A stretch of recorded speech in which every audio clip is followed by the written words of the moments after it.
Oh, hi, everybody, and welcome to another MACS live chat. My name is Steve Schaeber, and I'm the manager of service training for MACS Worldwide, the Mobile Air Conditioning Society. Joining me today is John Duerr, Vice President of Engineering and Director of Product Development at Spectronics Corporation in Westbury, New York. Better known to MACS members as Tracer Products, Spectronics is the world's leading manufacturer of ultraviolet equipment and fluorescent dyes, producing cutting-edge, high-quality UV lamps, dyes, and diagnostic tools for the mobile air conditioning industry. John is also an active member of MACS and SAE, the Society of Automotive Engineers, volunteering on the Interior Climate Control Standards Committee. John, welcome. Thanks, Steve. It's great to be here. So, dye is one of those go-to first diagnostic tools for many AC technicians. So can you tell me, what is it about dye that makes it work so well?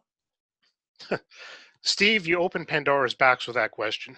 I've been working with fluorescent leak detection for 30 years now, and I honestly love what I've been able to do with it. There's two major features that make it a great leak detection tool. Firstly, it's a visual, intuitive system. You see it, you understand it. We're a visual animal, and it's our most highly developed sense.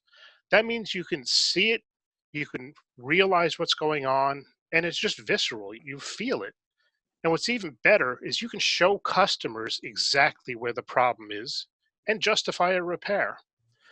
The second feature that's just great is it ends up as a permanent leak detection built-in system that will last as long as the vehicle. Unless you lose the entire oil charge, the dye continues to work and accumulate around the leak site for years. But one of the misconceptions about dye is that more is better. I guess the idea is so that you can see it better, of course. But that's not the case, is it? Not at all, Steve. Properly designed quality dyes treat a system right the first time, and they last indefinitely. Unless the compressor oil was lost or topped off, there should be no need for more dye. Just look. If you see a bright fluorescence under the service port cap, you're good to go. Okay, well, here's the big question. How does dye even work in the first place? I mean, is it really glowing like those glow-in-the-dark toys we all played with as kids? Or is there something more involved there? Steve, you're onto our big secret. There's really not much more to fluorescent dyes than what happens to glow-in-the-dark toys.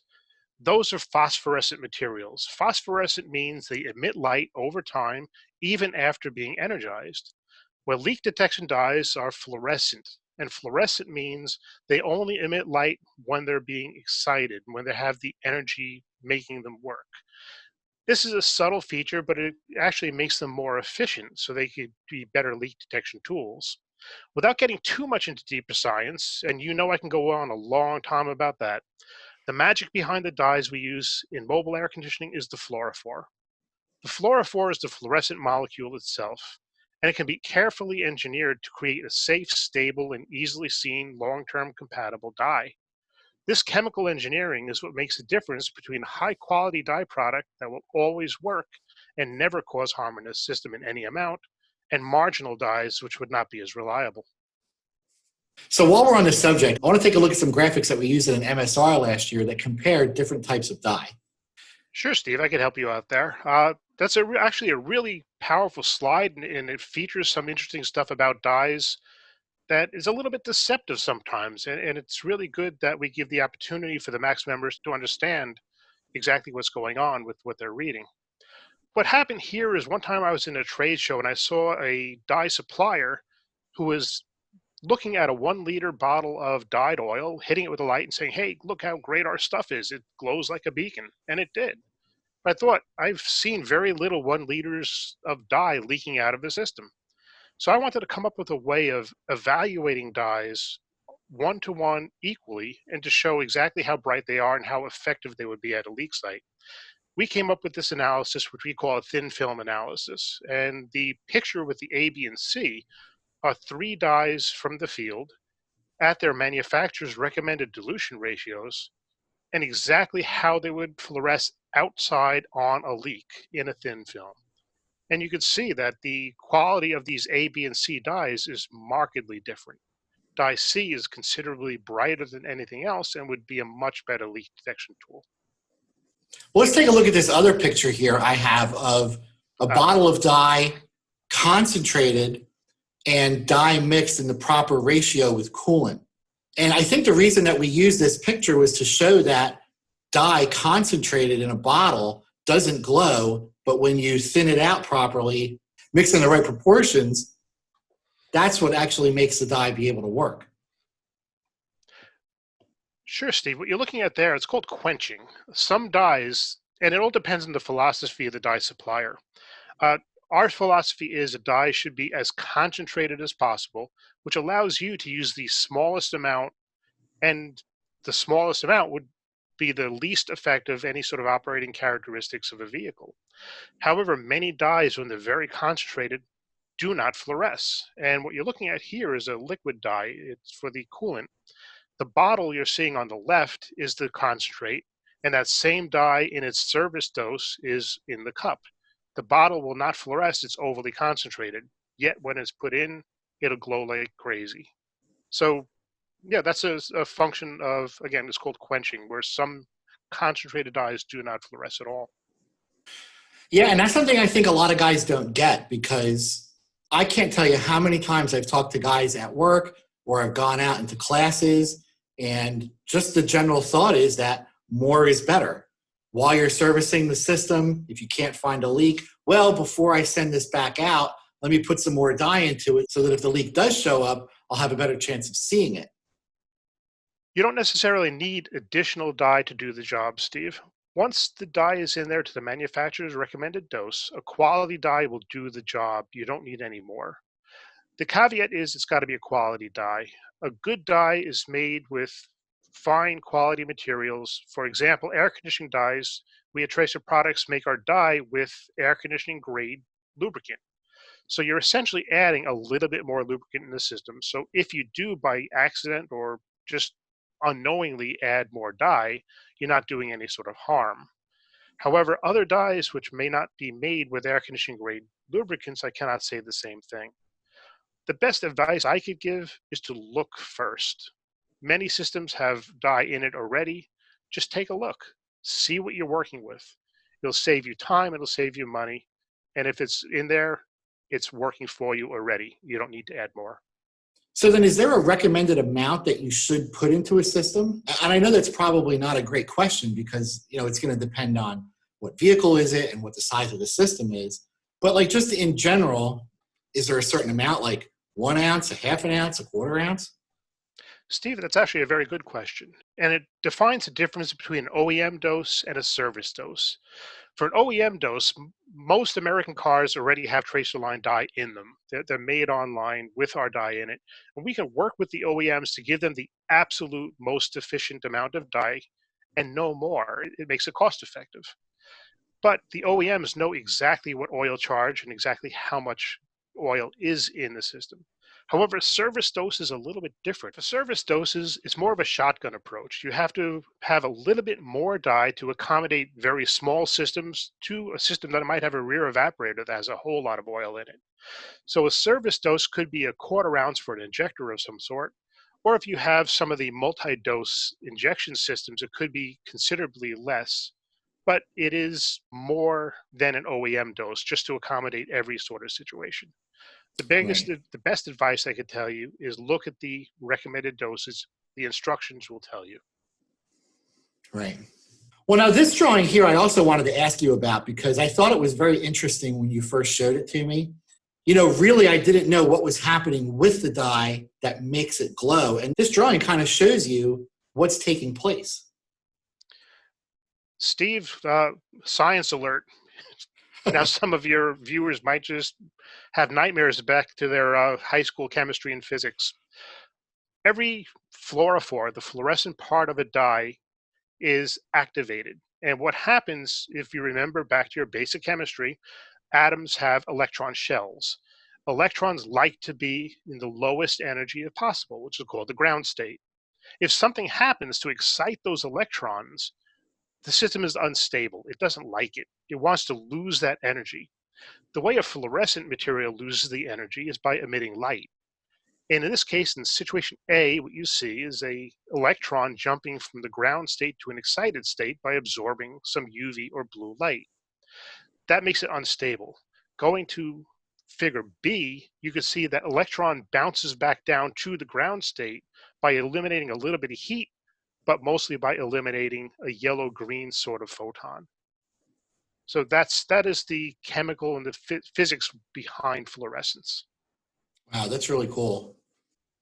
All right, well, here's another one I wanted to ask you about. I know we keep going over these pictures from the MSR, but let me just pull it up real quick. Using the right lamp, because I'm telling you, for all the years I worked in a shop, I had a UV lamp that I used, and sometimes it worked well, sometimes it didn't work well, and I did not know the difference. But, you know, as I've learned, the light you're using is so very important to how successful you're going to be at finding the dye. Steve, you're asking a great question because UV flashlights are not all the same. A proper lamp, an inspection lamp, has to be designed along with the proper dye. They work together like a hand in glove. A dye absorbs light and absorbs energy at a most efficient way. It's called the absorption max. If I make a flashlight that actually put light out at that absorption, then when the dye emits, it'll be more efficient and it'll emit better energy. On top of that, dye inspection lamps have to be ergonomically designed. They have to emit a very clean, very even inspection beam. These lamps are not designed to be visually seen. It's hard having the feedback. It's not like taking a flashlight with white light and shining on a wall and you know exactly where you're shining the lamp. These lamps, the human eye is not very well situated to see blue or violet. So it's very difficult to know exactly where you're focusing. However, a lamp with a nice even spot, it'll fluoresce in a very big swatch of area and it'll give you much better performance. So if you get a $5 UV lamp, yeah, sure, it might fluoresce something, but the actual application, you're going to lose a lot of effectiveness. You're going to lose a lot of leak detection. You're not going to find leaks. The lamps are made specifically for leak detection, and they do a good job for it. So you can't just look at the cost of the lamp, you have to look at the performance. And the lamps designed specifically as inspection lamps for fluorescent leak detection do a much better job. Right. So my introduction only spoke a little bit, in fact, just a tiny bit, about what you guys actually do at Spectronics. Can you elaborate and talk about some of the other products that you make? Sure, Steve. We make products for all of the industries which use ultraviolet lighting and equipment. We're most well known in the automotive industry for leak detection dye and dye injector products. We sell to the OEMs and aftermarkets. And most of the vehicles coming off lines in the States actually have our dye in it. But we're also making products for DNA research, for sterilization. We make non-destructive testing products for the aircraft industry. The applications for ultraviolet lighting are huge, and it's a nice niche market. In Spectronics, we pretty much address as many of those sections of the market as we can. As an aside, it's kind of interesting. If you guys have an iPhone, probably one of the components in there was made with a Spectronics device. We make EEPROM erasers, which are very large cabinets that erase EEPROMs, which are an electrical component, using shortwave radiation. And the Apple manufacturing process in Asia uses our equipment. Wow, that's pretty cool. So let's switch gears for a moment and talk a little bit about current events. And for those who don't know New York, Westbury is somewhat of a little town located only about 10 miles outside of New York City limits. Is that right? Yeah, we're right outside of Manhattan, and we're on Long Island in Nassau County. So then you guys are basically right in the middle of our country's largest COVID-19 outbreak. So my question is, what's that like and what's going on there? Steve, it's scary. It's dead. There's nobody moving. There's nobody around. The roads are empty. It's frightening. There's so many people getting sick. I know people who have been severely sickened. I know people who have passed. It is very frightening in this area right now. In fact, I've got my quarantine haircut right now. I had to cut my own hair, so that's why I look as handsome as normal. Yeah, I was actually thinking of getting the trimmers out this weekend and knocking this down a little bit because all the barber shops are closed. Exactly. Well, how has the coronavirus impacted your business? Spectronics is really working hard to protect its employees. Spectronics has always been very concerned about employee welfare. We're staggering shifts. We're making sure different departments come in at different times. Anyone who can work at home is working at home. So I think we're doing a really good job protecting ourselves, protecting our employees. So what steps is Spectronics taking to protect your employees and your customers' health and safety? For example, during manufacture, product shipping, are visitors allowed to come into the building? We are very carefully controlling who comes into the building and who does not. Our shifts are now split. We have a morning shift and an afternoon shift in order to allow people to distance in the manufacturing floor.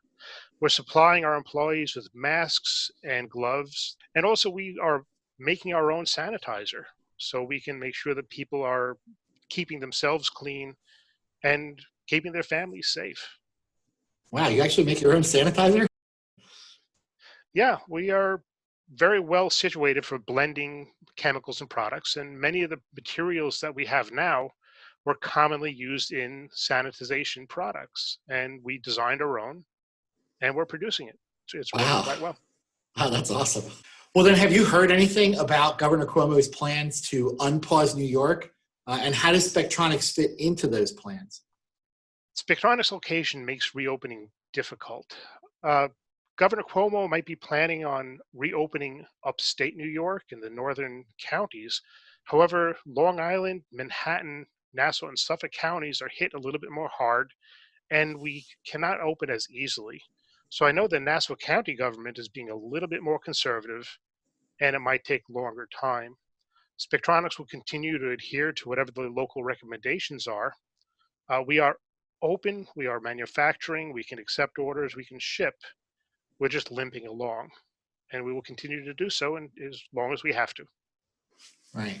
Well, John, I wish you and everyone at Spectronics and in New York City, for that matter, good luck and good health. And everyone at MACS hopes that we all come out of this safe and healthy. Steve, I really appreciate the opportunity. It was actually kind of fun. And I hope everyone from MACS is staying healthy and safe, and protect yourselves. Let's get over this together. Exactly. Well, that's about all the time we have for right now. John, I'd like to thank you for hanging out with me today on this live chat and for all that you do for our industry and MACS member shops. Thanks, Steve. I'm glad to do it. It's great to support MACS and all your members. I'm sure that each MACS member will appreciate your insights and information, and hopefully it can help them with their business. Well, that wraps it up for this MACS live chat. I'd like to thank you all for joining us today. If you'd like more information about Tracer Products and Spectronics Corporation, including technical and user information about their products, you can learn more on their website at www.spectraline.com. And of course, we'd like to thank you for your continued membership with MACS. To find out all that your association has to offer, including our affinity programs designed to help save your shop money, please visit our website at www.maxw.org. Thanks again for joining us. My name is Steve Schaeber, and we'll see you next time.